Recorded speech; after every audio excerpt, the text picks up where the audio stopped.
Jam'iyyar PDP a ƙarƙashin jagorancin sanatan birnin tarayya Abuja Sanata Philip Tanimu Aduda ta gudanar da gagarumin taron yakin neman zaben ɗan takarar shugabancin ƙasa na jam'iyyar Atiku Abubakar da mataimakinsa Ifeanyi Okowa a dandalin taro na Eagle Square da ke birnin. Dambun magoya bayan ɗan takarar shugabancin ƙasar da ke ciki da wajen birnin tarayya Abuja sun yi masa kyakkyawar tarba tare da karramawa a yayin taron. A yayin da yake gudanar da jawabinsa a gaban ɗimbin magoya bayan nasa da jigajigan jam'iyyar, Atiku Abubakar ya yi bayani ga al'ummar birnin cewa idan ya zama shugaban ƙasa zai tabbatar da cewa an ba su dukkanin haƙoƙi da mukamai waɗanda tuntuni suka cancanci a basu. Ɗan takarar shugabancin ƙasar ya ce a shirye yake da ya bayar da goyon baya ga duk wasu al'amura da suka shafi duba tsarin dokoki waɗanda za su baiwa al'ummar birnin damar samun haƙoƙinsu. Haka zalika ɗan takarar shugabancin ƙasar ya yi alwashin tabbatar da kyawawan sauye-sauye a ƙasa baki ɗaya, inda ya bayyana takaicinsa akan rashin tsaro da ake fama da shi a cikin ƙasa, wanda ya nuni da cewa hatta birnin tarayya Abuja kansa ma bai tsira ba. Atiku Abubakar ya kuma tunawa al'umma jerin ajandojinsa na ci gaban ƙasa guda 5 wanda ya ce za su shafi kowane ɓangare na ƙasa ba tare da wata wariya ko nuna bambanci ba. Cikin waɗanda suka rufa wa ɗan takarar baya a wajen gangamin taron yakin neman zaben na birnin tarayya Abuja sun haɗar da mataimakinsa Ifeanyi Okowa da mai masaukin baki na birnin tarayya Abuja Sanata Philip Tanimu Aduda, shugaban marasa rinjaye na majalisar dattawa, gwamnan jihar Sokoto Aminu Tambuwal, Udom Emmanuel na jihar Akwa Ibom, Joe Diri na jihar Bayelsa, Godwin Obaseki na jihar Edo, Sanata Dino Melaye da sauran jigajigan jam'iyyar da ɗimbin magoya bayan 'yan takarar da jam'iyyar ta PDP.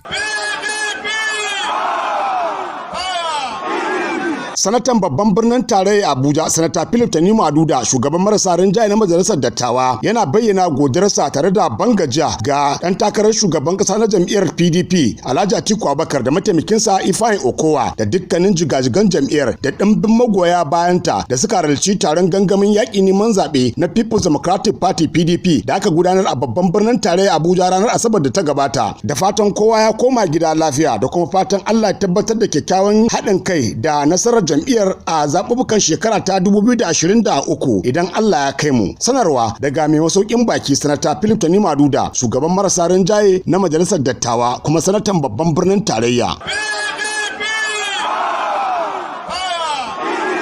Al'ummar birnin tarayya Abuja, gaisuwa ta musamman a gare ku daga sanatanmu Philip Tanimu Aduda, shugaban marasa rinjaye na majalisar dattawa kuma ɗan takarar sanata ɗaya tilo a ƙarƙashin jam'iyyar PDP mai alamar lema a wannan birni. Sanata Philip Tanimu Aduda ya shirya tsab wajen sake tsayawa takarar wannan mukami a karo na 4. Don haka al'ummar birnin tarayya Abuja mu bayar da goyon baya ga sanata Philip Tanimu Aduda MFR a zaben shekara ta 2023 a ƙarƙashin jam'iyyar PDP mai alamar lema domin ci gaba da tabbatar da samun ribar dimokuraɗiyya ga al'ummar birnin tarayya Abuja, kamar ruwan sha, wutar lantarki, cibiyoyin lafiya, bunƙasa ilimi, noma da sauran ci gaba iri daban-daban a ciki da wajen wannan birni. Sanata Philip Tanimu Aduda MFR, siyasa ba da gaba ba, tafiya da dukkanin al'umma ba tare da wani bambancin addini ko kabilanci ba. Hakika mun tabbatar za mu iya. Yes, sure we can, in ji Turawa. Wannan sako ne daga gamayyar ƙungiyoyin magoya bayan Sanata Philip Tanimu Aduda da ke birnin tarayya Abuja da kewaye.